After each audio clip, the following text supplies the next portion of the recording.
recently we sent one of our Rainmaker coaches on a secret mission to Mexico, and more on what she was doing down there later.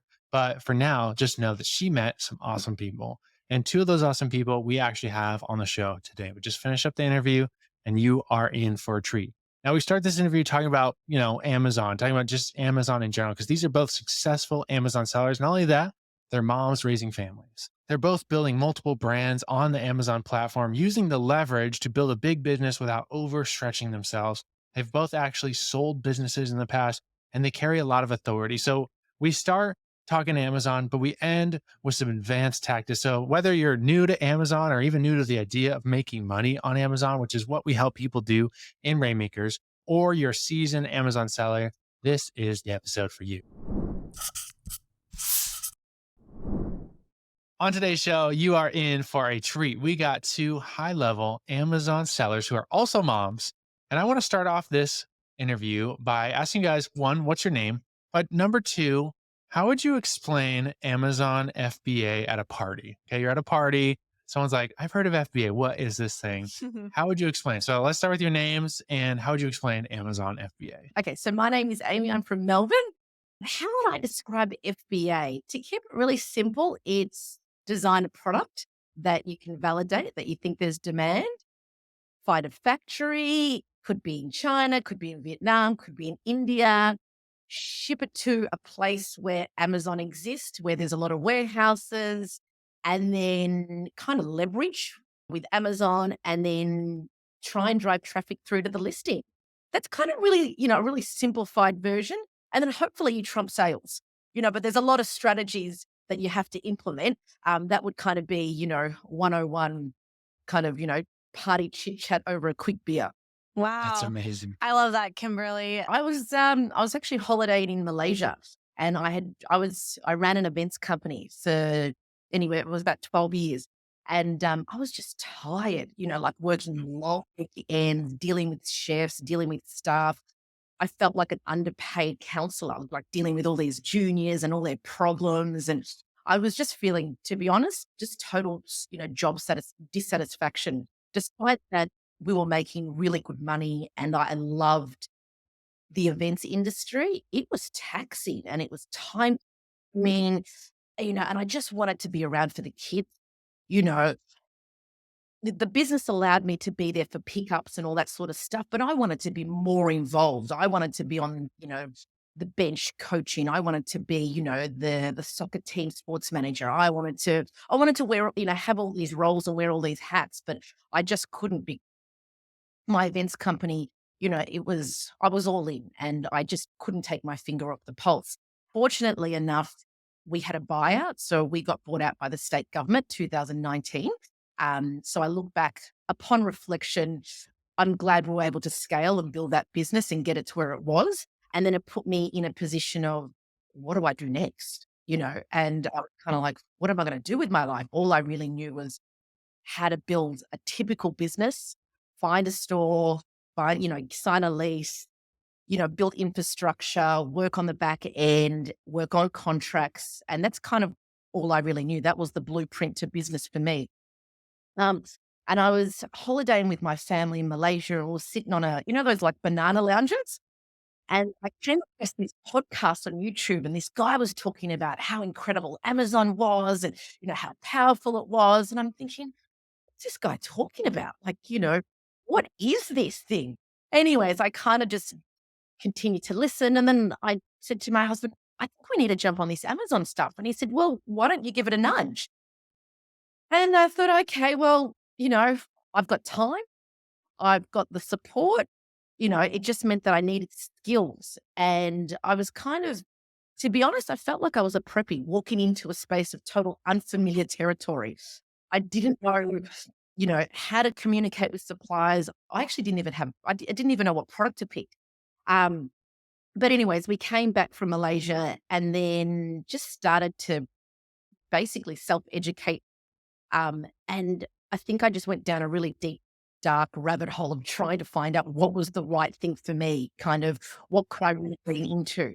Signed up to a course and that was really good. I look back and that was an expensive course. There was a lot of learnings from it. And then I decided 6 months into it that I needed to learn my own ropes and find out what was going to work for me. Um, and that's kind of what happened. I just did a little bit of self education, picked the bones through other people's learnings, leaned into other basically successful Amazon sellers, and tried to kind of gravitate to what they were doing. I suppose the biggest takeaway for me was, success leaves clues. And it was a matter of working out what those clues were. I love those stories. It kind of what Amazon has done for you and your family, and even just like allowing to build what you build while leveraging. And I love how you said it, can be partnering with, a big company, $1 billion company. Mhm. We love helping moms learn about Amazon because we feel like moms especially need leverage, right? They need time leverage. They're already doing a million things. And so we love Amazon because of that. Why do you guys think Amazon like is an incredible opportunity specifically as being a mom? Just the flexibility and, the world is your oyster with Amazon because once you've done the process once, it's so easy to rinse and repeat, whether it's with new Mhm. products or new markets. I've just expanded to the UK. I sell in Australia as well. There's no other business model that makes it that seamless because you are partnering with one of the biggest companies in the world who have it all dialed in. You just need to basically get on board with the right product. Obviously, there's a lot more steps to the process, but every other business, it can't compete in terms of how quickly you can scale, the potential revenue, the time, the fact you can do it from anywhere. It really is that digital nomad lifestyle once you've dialed in. Yeah. Mm. What about you, Amy? What do you see as like one of the things that really drew you in as you got deeper into the Amazon? You're like, man, this is perfect for my lifestyle and building. Yeah, it's probably the two metrics was time and then the creativity. I love, for me, it was seeing an idea come to fruition. And then because of my business background, traditionally it's you create a product, you see it, you feel it, you touch it. But with this concept and this business model, you actually don't see the product. Once it gets made, it gets shipped from the warehouse, the factory to the warehouse. And I just love that idea of, you're not actually having to unpack a 40-foot container, which I used to do Yeah. for export business. The Mhm. container would arrive and it would be like, get the truck, hit the ground running really hard, get it to a shop, unload, have your team there. Whereas this, I wasn't actually unpacking any boxes, and that just blew my mind. The idea of not unloading the container was incredible. Mhm. I think that was what blew Yeah. my mind as well when we first started getting into Amazon. We were on a drive. I'll never forget the conversation. We're going to a destination wedding, and Steven, like I say, he's kind of like the nerd in the relationship. Steven is the one who's like all very much technical, likes to research the latest and greatest. And I just kind of glean from that. But I remember him sharing, like, we don't have to do the packing and shipping because I kind of like, oh, We were shipping stuff at the time too. where we kind of Yeah, check we had a the Shopify little, site. We yeah, were shipping stuff out like every night, shipping stuff out of the house. I yeah. was like, we don't have to do that anymore. So I'm just like, I don't want to do this with have a garage full of stuff that we already have.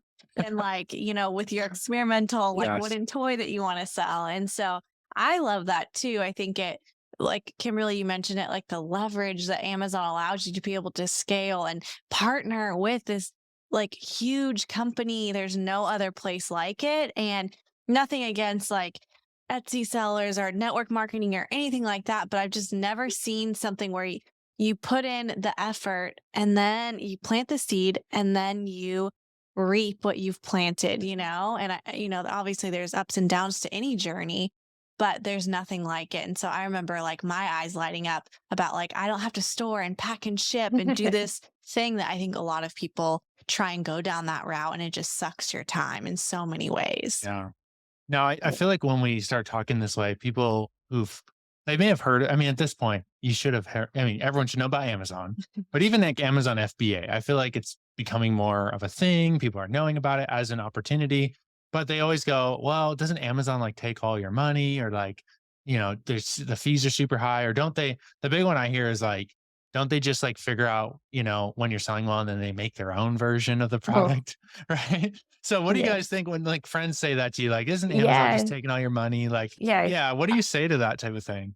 The best way I try and explain it is if you're going to set up a business, think of setting up a shop in the back of suburbia somewhere. You've got no foot traffic.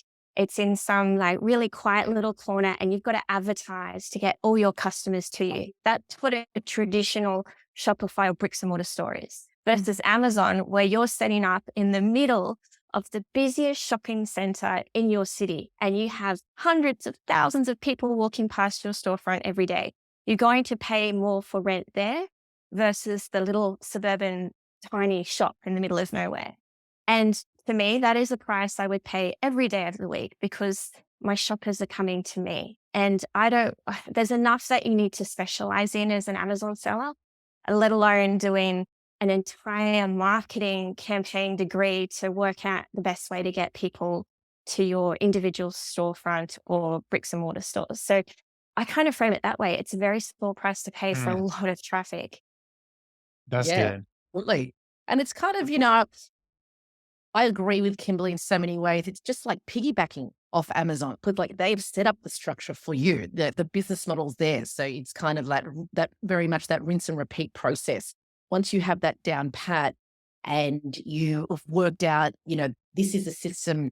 And I think, like for me, it was the buy-in because Australia was really late to the party. You guys in the States were ordering, avocados, toilet paper, anything and everything. Yeah. We were hearing about it, but we just like I know for me and my friends and my peers, we were just wrapping our head around this whole idea. You order a cucumber and it gets delivered within 24 hours. Like does that sort of stuff. You guys were doing it. And I just the power of that alone, you know, it was the buying for me. It was the convenience. It was the accessibility. It was the speed. Like we value speed as a currency. And that's what Amazon does. Mm. And that's what people need. Like consumers today, they're so savvy.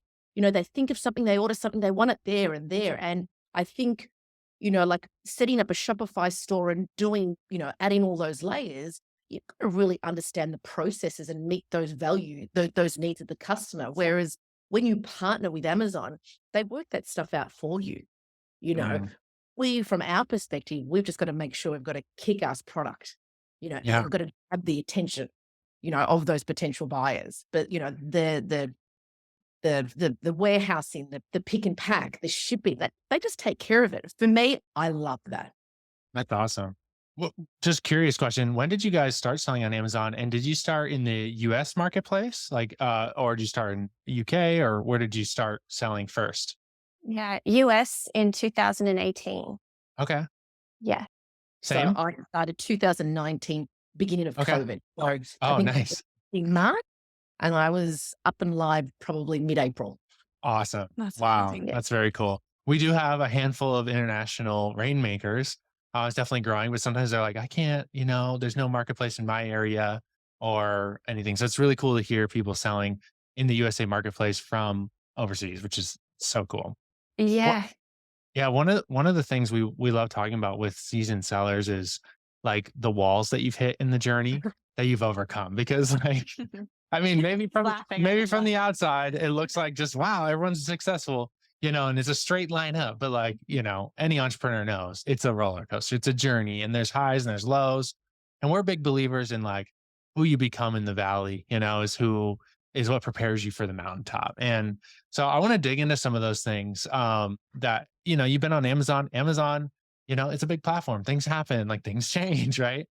So can you remember a story or a wall that felt like at the time it was the end of your life or the end of the business, but then you somehow got through? Yep, I Yeah. think stumbled on that. I think that's happened multiple times. That just wasn't, it didn't just happen once. Amazon, being a digital nomad, the reality is it can be lonely. Like my background, we built an events company, so I always had people around and I had humans, like, I could touch and feel and have a coffee and talk. Whereas all of a sudden I was dealing with supplies in a different time zone, dealing with seller support. So you'd be up, like for us Aussies, you'd have to be up at night to be getting, catching that wind in the morning for, to speak to people in the States. It was challenging. And, just adjusting to that. And mind you, you've got your own life. There's Mhm. kids, there's family. My dad's got dementia, so I was caring for him as well, learning this, learning new skills for Amazon, trying to adjust to all these time zones. trying to dig deep and be really creative as well. So, you're wearing all these different hats. The biggest stumbling block I remember, we launched kind of mid-April 2019. 6 months into it, I was like, nah, stop this. I'm throwing the hat. This is just not working. PPC wasn't working. I just felt like, you know, I just felt like it wasn't for me. Because I needed contact with people and being, a bit of a social butterfly. To be honest, I felt a bit lonely. I needed to develop a community. And that was at that point I went, all right, go and start networking with other Amazon sellers because I hadn't done that. I had just done the course. I was watching things on YouTube. I was, jumped on all these Facebook chats, but I actually needed to be around other sellers. Mm. And so for me, being around other Aussie sellers, I then got little golden nuggets. I'm like, oh, okay, that's cool. That's what Yeah. I'm wrong. That's what that's what wasn't working. And as soon as I started to kind of rub shoulders with other Aussie Amazon sellers, I was like, okay, cool. Now I found my people. I found my tribe. That's so powerful. That was really important. But some people don't want to network with other people, and that's cool. For me, I worked out I actually needed to have real Amazon friends. Yeah. That's been us too. I think that's where even Rainmakers came out of. It was like, who wants to do this with us? Because like this is crazy.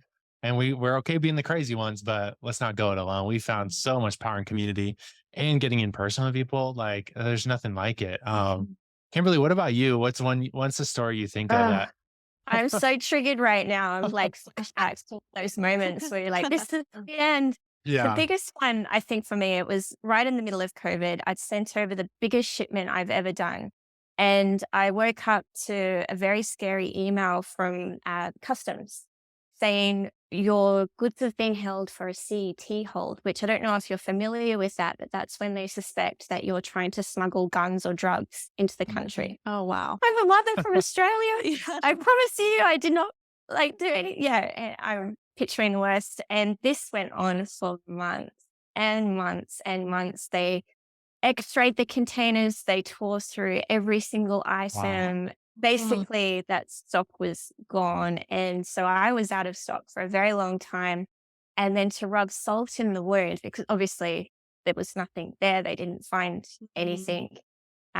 If there was, I'd like my cut of whatever was smuggled in. And then I got charged for the time that it was being held in Yeah. custom. Man. So to lose a shipment, to be out of stock for that long, and then to get charged on top of it for the time, that really hurt. And because of that, I've had to change the whole way that I manage my inventory and feed stock into Amazon. And so the silver lining, I guess, from and I wouldn't even call it a mistake because it was literally just bad luck, was that it's created better processes in my own business. Yeah, there is a huge silver lining, but there was a time where I thought, I'm not cut out for this. I'm not ready to go up against the US Customs Office.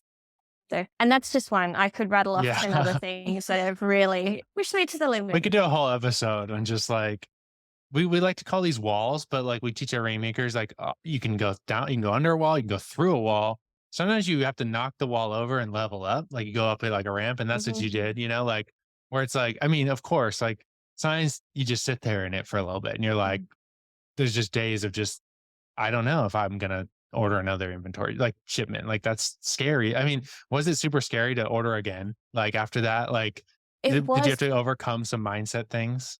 100%. And the timing of it was terrible because it was Q3 leading into Q4. And for the brand that it was, this isn't the one I sold. It's a new one. It's Q4 is where that's its time. So not only did I not have the cash flow from the shipment that I was hoping to sell through before Q4, I had to double down, order the next even bigger one. Yeah. Hope that didn't run into the same trouble because obviously if one shipment's already in customs, am I on some watch list? Is there a flag against I was really on edge for about 6 months, I think, during that time. But I doubled down. I ordered it. It all got through. And like I said, I've completely reformed how I ship. So it's, come out the other side. Wow. Yeah. That's amazing.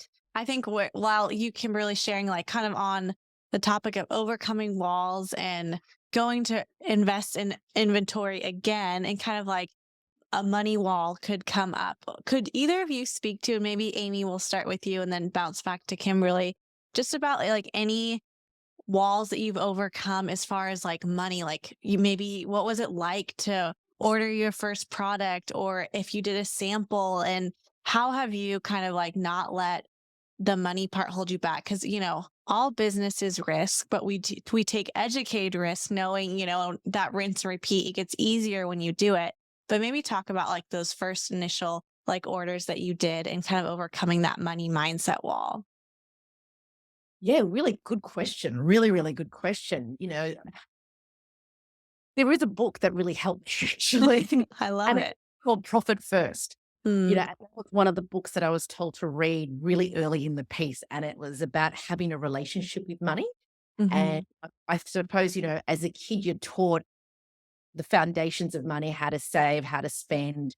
But, like to be honest, I really feel, well, let's say it's different for Kimberly. Kimberly, you have an amazing relationship with money because you're an accountant. So you've got all that kind of, that schooling. So you really kind of understand P&Ls, and you kind of, all that sort of stuff. And it was really mind boggling. But in terms of how did I overcome, I just had to really have a vision of what the product was going to look like. And I had to have a vision for myself of what sort of businesses I wanted. And I knew for me, being in traditional business, that's not what I wanted to do. I did that for 15 hard years, long mhm, hours, and my heart and soul into that business. And yeah, we reaped the rewards because we were able to sell it in the end, and we got bought out. But I think I needed to lean into something where I could create cash flow, create freedom, and essentially more time. I wanted to have more time for the family and just be a mum. mm, But, what did that look like? And so I had to I think I just had to back myself. mhm, Okay, this is what I was doing. I'm learning the skills to put into place, and very much, did I tread carefully? Yeah, I probably did. I think with my first order, I could have probably ordered more. Looking back, because I had a couple of stumbling issues just with inventory and flow. And we all know, like, not having stock in Amazon, it's kind of massacre, because it's always that kind of feeding the beast, feeding the beast, feeding the beast. But, um, you know, establishing good relationships with your factory was essentially what I learned, and just Mm. making sure communication was always open. You know, for me, my factory was in China, establishing, languages. I pulled in a couple of favors from some Chinese friends here locally. So when we mhm, did video calls, it was like English and Chinese, and it cut out a lot of that dialogue. Wow. Um, Yeah. and so I'm a relationship person, mhm, and it's all about, cut out the text, cut out the emails. Let's get to know each other. And I found that I got more confident handing money over to people that I felt like I could trust. And I Mhm. think a lot of Amazon sellers, their biggest issue is, oh my God, I'm transferring money over to people I've never met. I'm mhm. transferring, wiring money to people that, our conversations are kind of like 50-50. Whereas I pulled in some Chinese mates, got to know them a little bit better. And Awesome. that was the kicker for me. That's so cool. I love that tip. I mean, You're being resourceful. yeah, and using your strengths. Like some of our rainmakers, they love to hide behind the computer, and they love that it's faceless. They don't want to talk to people. But then, people like you who are wired that way for relationship, like we even did that with an inspection company. We've been working with them for probably 3 years and recommending him to rainmakers. I never met them. I finally got on a call with the owner. This was like 2 weeks ago, and it was such a cool time. I was like, oh my gosh, why haven't we done this sooner? And he spoke English pretty well, so we were able to go back and forth. He's like, I'm going to come to visit you and all this stuff. And Yeah. I learned so much in just an hour-long process Mhm. than I did like over 2-3 years of just going back and forth via text. It was pretty crazy. And And a lot of that's these suppliers are totally willing to do it. Yes. Yeah, yeah, and that's the thing, is like connecting the dots. You spend a lot of time, like whether you're on Alibaba, whether you're on WeChat or WhatsApp, you're sending a lot of like a lot of messages and texts. But I felt for me, building that trust, and because it's all virtual, I really needed to see them. I really needed to Mhm. find out, like, where are they? Where is the factory? Asking all those kind of like questions that were in the back of my mind before I kind of, transferred that money. Mind you, my Chinese friend, he was one of our chefs. So like, it's not like he had import export experience. He had no idea. I Yeah. just kind of said, these are the questions, like, let's really dig deep, find out, like, how is the product made? What does it look like? Take that camera over to the conveyor Yeah. belt. I wanted to see everything. That's awesome. As soon as we did that, I'm like, okay, cool. This process is a lot easier. So I think for other sellers out there, all the insecurities, it's kind of really going, all right, well, if this is the factory that I want to work with, or I want to partner with, they want to partner with you. So it's finding out those little things to connect the dots to make it easier for you so you feel confident. Wow. That's awesome. Kimberly, in your journey, I know you just talked about ordering and then having to order double. Have you hit any money walls in even just inventory? Because that's the other thing we see, not only on the mindset piece in the first initial orders, building that kind of confidence up. But as the business grows with Amazon, there's a lot of opportunity. Sometimes you hit a money wall later where it's like, now I got to order $500,000 worth of inventory, right? And you're like, where am I going to get $500,000, right? So have you hit a wall like that with money? And what for you is the strategy to overcome? Yeah, it's so true. And just on a side note, I was speaking about this to a seller friend earlier in the week, and there was this stat that we heard where only 2% of people who start this journey actually get to the stage where they're live, where they launch. And I think a big part of that is the money block, that fear of, what am I doing? This is my savings. Am I taking this away from my family? I should be putting this on my mortgage, whatever it might be. Mm. But those blocks continue to come up when you're selling. So doubling down on that next order, you've just really got to back yourself, do your numbers and work through exactly what's my return on investment. Have I budgeted for every single thing, the duties, the tariffs? You can't leave anything out and wing it because it will come back to bite you. So at those crucial points when you're hitting the button to pay, you've got to have confidence that you've worked through your numbers and that you know what your margins are and that you've accounted for everything that you can possibly account for. But my other advice would be, you don't need to get it perfect from the outset. So when I launched, obviously, the very first time, it was on a shoestring budget. I didn't have the packaging I wanted.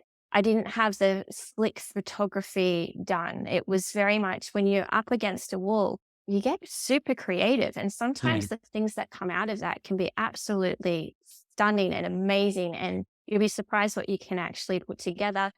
And then once you start to get that sales velocity, you can go back and go, okay, now I'm going to get the really fancy packaging that I always wanted. Mm. Just might not be on that first round through. It might be down the track a bit. So you can, I guess, save costs in certain places. Obviously, you don't want it to negatively impact the buyer experience, but don't feel like you need to have this huge budget from the outset to have everything absolutely immaculate. And you need to have the family on board. So if the traditional husband and wife or whatever, having that support for them to go, yes, I back you on this decision to invest 20,000, 30,000, whatever it needs to be. And those numbers just get bigger and bigger and bigger.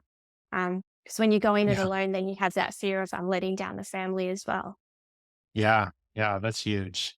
Building Mhm. that confidence over time, I think Mhm. is something we've definitely seen, right? Where it's like every order, it was like every order was scary for a long time because it was like, I think our first order was $500. It was like a dollar a unit, 500 units plus maybe $250 shipping. It was very small product. Yeah. But at the time, it felt just as scary as, a year later ordering $20,000 worth of inventory, right? So like you just build these like confidence levels as you go.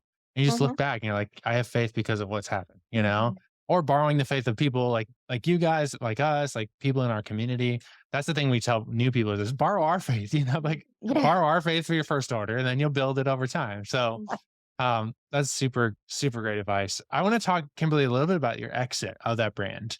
Yes. And then we'll come back to, I want to talk a little bit more about what you guys are currently building. But this is a pathway that we've been starting to talk more about in Rainmakers because I think like in the past, people would come in, I just want to build a side hustle, I want to pay my mortgage. Now we're kind of having a different breed of Rainmaker coming into our community who's like, I want to build a brand, I want to scale it, I want to sell it. And you went on that pathway.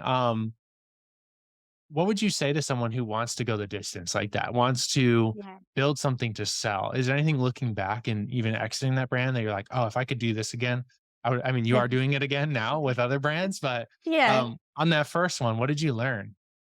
Oh my gosh, that I call that one my training meals brand. I completely, like I said, I started it with no intention for Amazon. I didn't even know what Amazon was. So even picking a product was totally wrong for Amazon. Totally Yeah. wrong.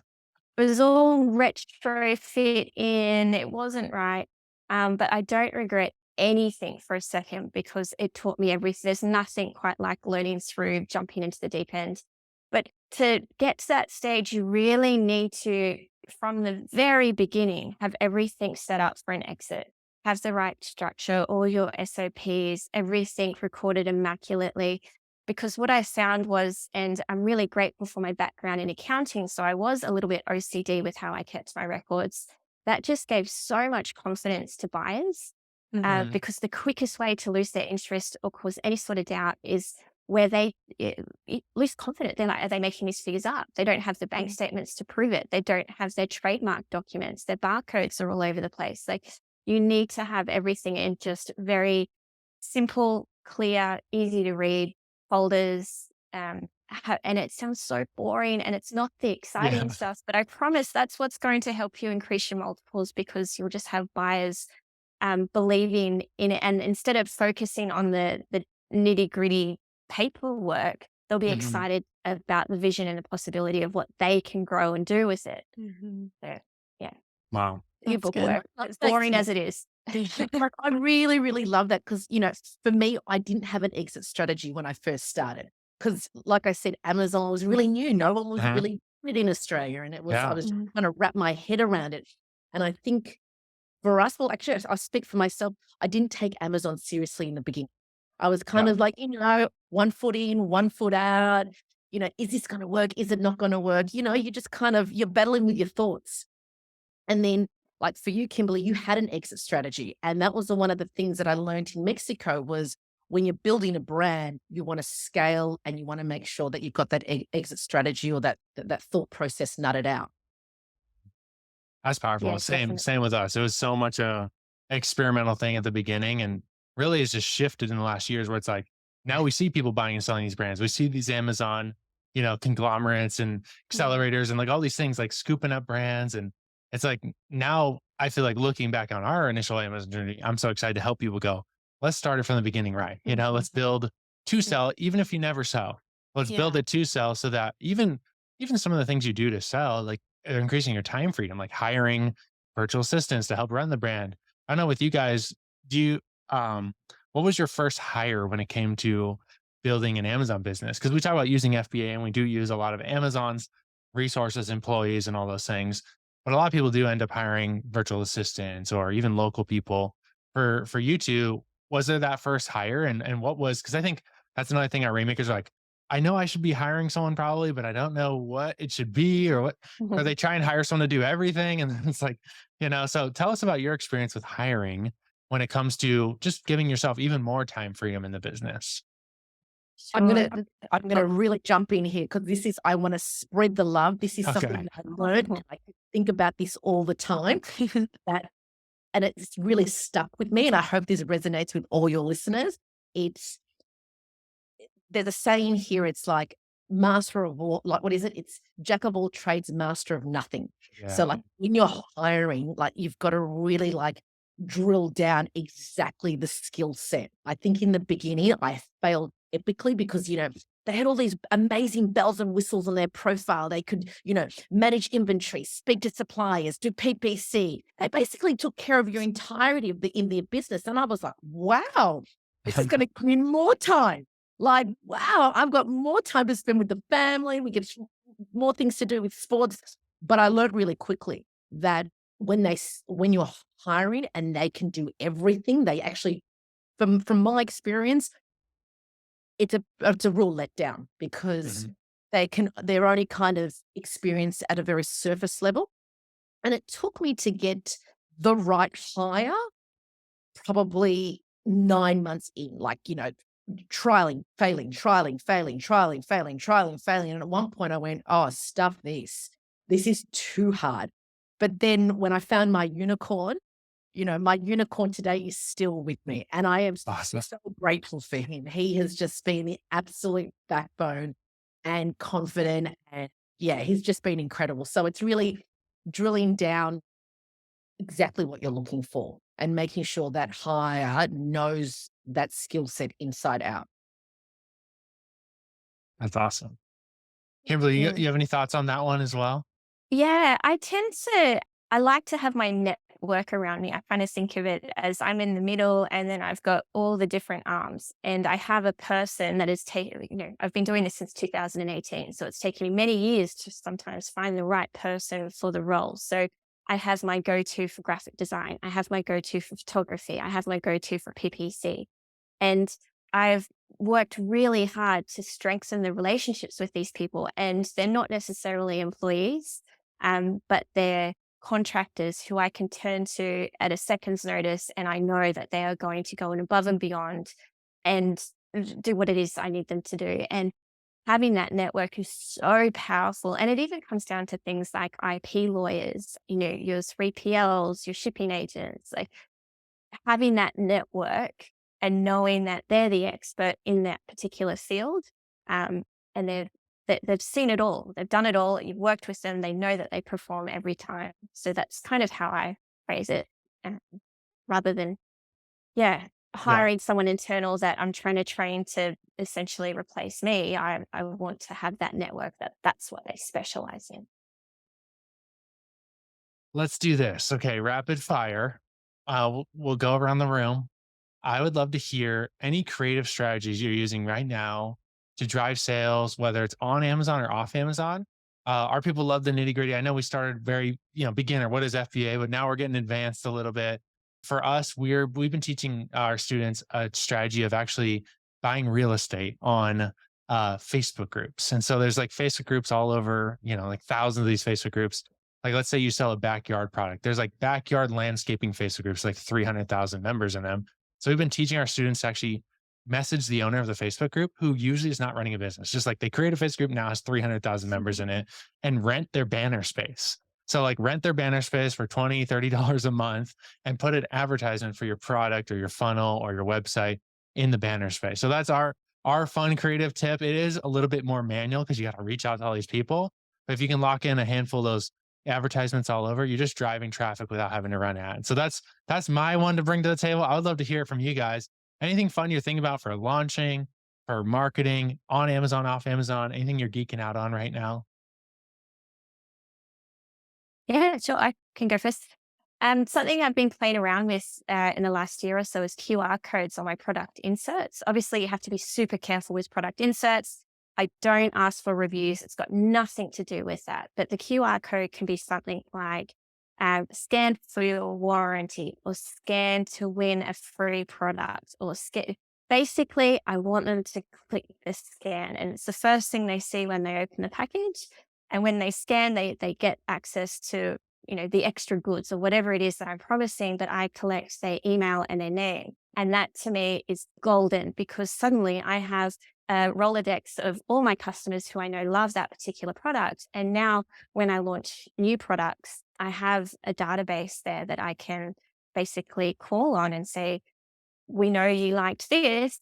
Hey, this is a similar product. Yeah, Did you want to check it out? And I lead them to Amazon, and suddenly Amazon's flooded with traffic, and I have the most incredible launch. So that's awesome. that's something that I have been playing around with. I love that. Yeah.